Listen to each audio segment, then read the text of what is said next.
tomorrow afternoon at about 2:30 p.m., is my understanding, Bernie Sanders is going to announce and introduce, I guess, his Medicare for All bill. I imagine it's going to be quite detailed at that time. There are now, by my count, I think there are 6 now confirmed co-sponsors of this bill. They include Senator Cory Booker. Surprise, surprise. Kristen Gillibrand, I believe, is going to announce her co-sponsorship. Senator Jeff Merkley, who's been there for a long time. Elizabeth Warren. Kamala Harris. I think that's it. That's 5. Oh, and Brian Schatz. And so that's 6. There may be more. But this is very significant because if there's something that just strikes you about the names Cory Booker, Kristen Gillibrand, Bernie Sanders, Kamala Harris, Elizabeth Warren, it's because they're just about everyone in the Senate and almost all in the Senate, I think. I can think of one more off the top of my head. 1 or 2 more who may be running for president in 2020 as a Democrat.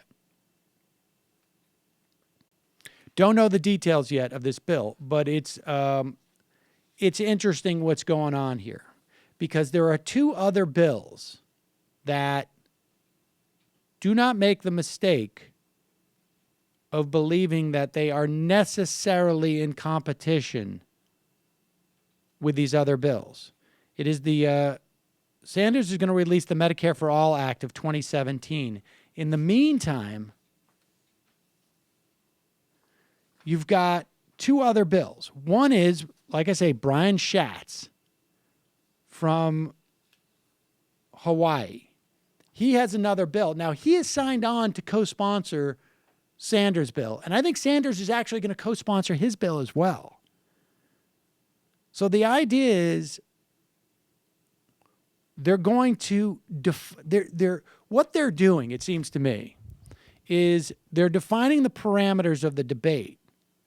And they're not just defining the outside parameters, right? The reach. They're going to define the sort of like the slam dunk parameters so that it can't be, there's going to be no room for a, hey, let's just, hyper enhance the Affordable Care Act.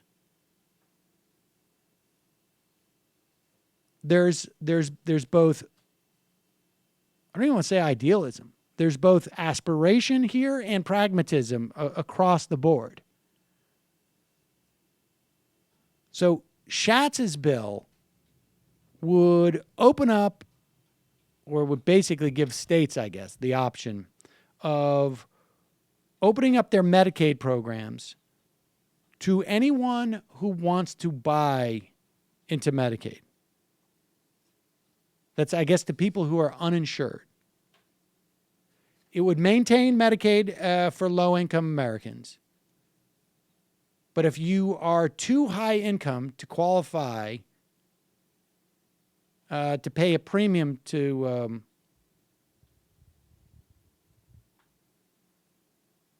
pay a premium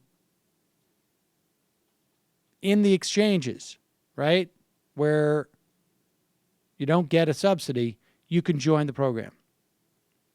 You could use the subsidies if you are qualified under an Obamacare exchange. You could use those subsidies to buy into the Medicaid program. So it's you think of it as a public option on the exchanges, but expanded. And here's the thing. It would also raise reimbursement rates from Medicaid reimbursement rates to Medicare reimbursement rates. And it does all this without massive tax increases or even substantial tax increases. It doesn't, you keep your insurance, that type of stuff. And he's basically put it out there. He says, I don't see it as in competition to Bernie Sanders' plan. It is an interim step on the way to Bernie Sanders' plan. He's signed on to it. It's an interesting dynamic we're starting to see develop there. And now Chris Murphy is also going to be putting out a plan. He is one of those names that stuck out in my head who's also going to be running, I think, in 2020. Maybe not, but I have a feeling it will be. And that is to let any individual and business buy into Medicare as part of the exchange. And I think there's some crossover in terms of the Schatz plan, but it allows basically businesses to go buy into Medicare and offer that to their employees. I haven't seen it really drawn out, but that's the broad strokes of it. He claims that he may ultimately sign on to Sanders' single-payer bill. And I would imagine by then he will. But what they're doing is they're basically just saying, like, we're shutting the barn door. And this is the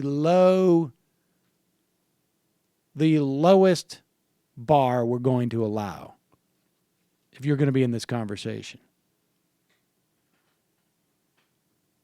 So basically, it's a Medicare for All buy-in. Now, it's not, is it Medicare? I mean, no, because you got to purchase it. But it is putting everybody in the same bucket. It's basically introducing the plan to people. Obviously, it would be much cheaper. 8 other Democrats, led by Debbie Stabenow of Michigan last month, proposed to let individuals 55 and older opt for Medicare buy-in. So, I mean, the bottom line is all of these folks, and I should say Sherrod Brown has declined to co-sponsor Bernie Sanders' bill and instead has opted to support Schatz's bill. What you're looking at is somebody who is running in a tight race in 2018, and it's a fascinating dynamic. I mean, I think to a certain extent, what's happening is, and I think this is the way that it works with big funders, because I don't know that there would be a problem with people in Ohio if he signed on to Bernie Sanders' Medicare for All bill. I mean, I think to a certain extent, it is a way of trying to avoid big funders running against him in Ohio, putting money against him in Ohio, where he basically is just saying, I'm going to sign on to the minimum allowable within the Democratic Party. Now, this is a guy in the past who has supported single payer. But the thing to keep in mind here is that Cory Booker can sign on to this, co-sponsor, and it doesn't mean anything. But it does raise the stakes for him not to run on it. Look at the value of Bernie Sanders running on single payer. Regardless of who won the election, by June of last year, it became a much more possible and popular policy than it was, well, significantly more so than it was 2 years earlier.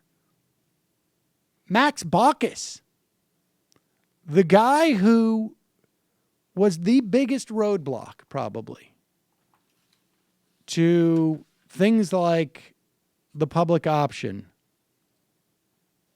to things like a Medicare, a buy-in. I mean, certainly there were others. But Max Baucus chaired the Senate Finance Committee that drew up a lot of the provisions of the Affordable Care Act. And he has now come out. According to the Bozeman Daily Chronicle, which I read on a regular basis, former Montana Senator Max Baucus, my personal view is we've got to start looking at single payer. I think we should have hearings. We're getting there. It's going to happen. Obviously, Baucus can't do anything anymore, but he refused to hold a single hearing on single payer back when he was the guy who could hold those hearings.